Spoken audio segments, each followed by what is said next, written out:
Alright, so I'm just leaving the anchor now on the 5 mile route. I've just done the 7 mile route, and probably about a third to half of that was road, and that was muddy as hell. This 5 mile route is mostly trail, so it'll be interesting to see how muddy that is today. But at least I'll give you an idea of what the route is. Anyway, we're not crossing the road this time. From leaving the anchor, you go right, follow this path, and we get around to a footpath in about a quarter of a mile.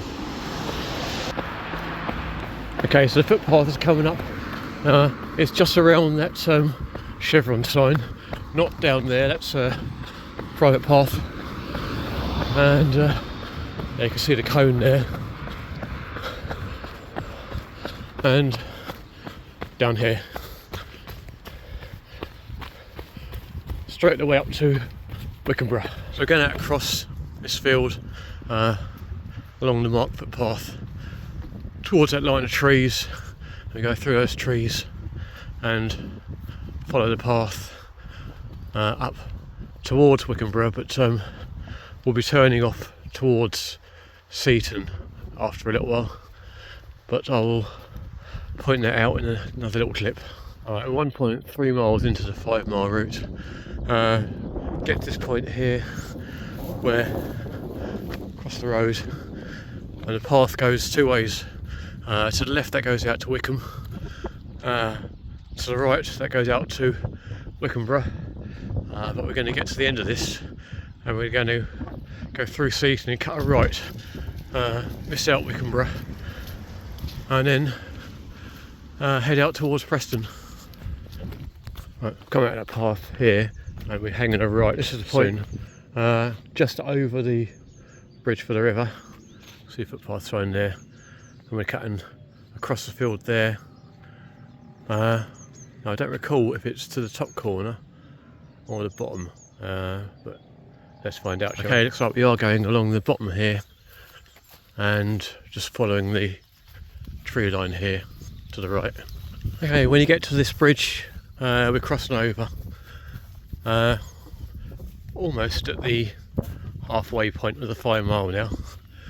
So yeah, soon we'll be on the return journey, and you've got that lovely Preston Hill going downhill just to finish off your route. Fairly soon after crossing that bridge, you'll see there's a gate up there. We're not going up that way, we're following the path to the right.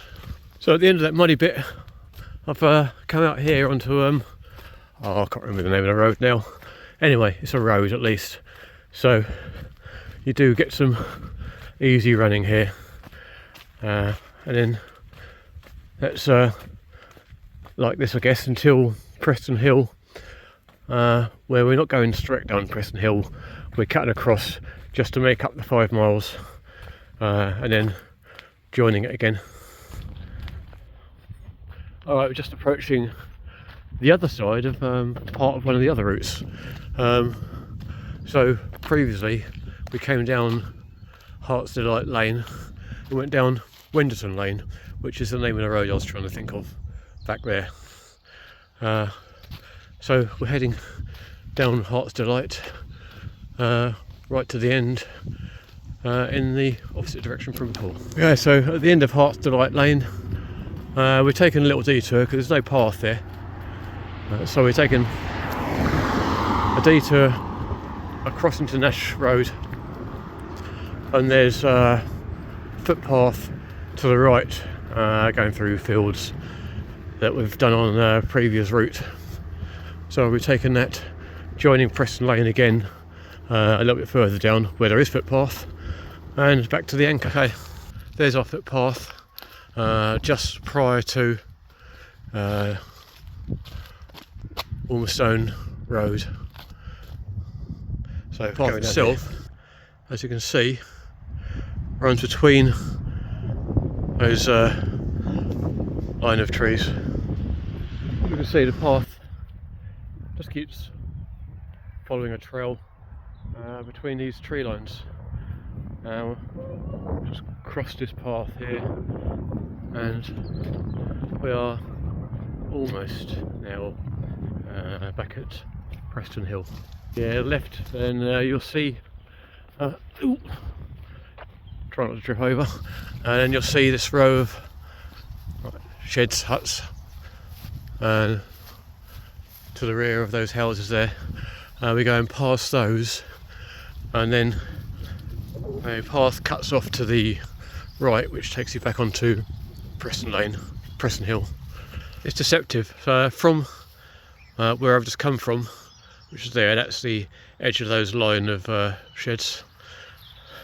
Down here, it kind of looks like that when you first get onto the path, so you can't actually see any path or anything there.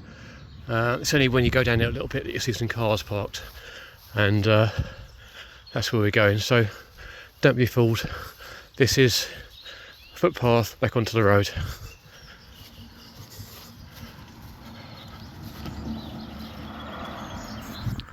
Right, so now we're back on Preston Road, run down the hill and get to the bottom and turn right.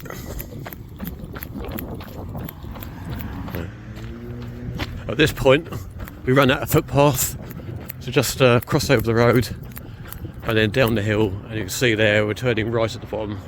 There we are, just approaching the anchor at the end of the 5 mile route, and there appears to be a steam engine or a steam powered truck outside the anchor, which I've got no idea what that's about, but I'm sure I'll find out when I go in there.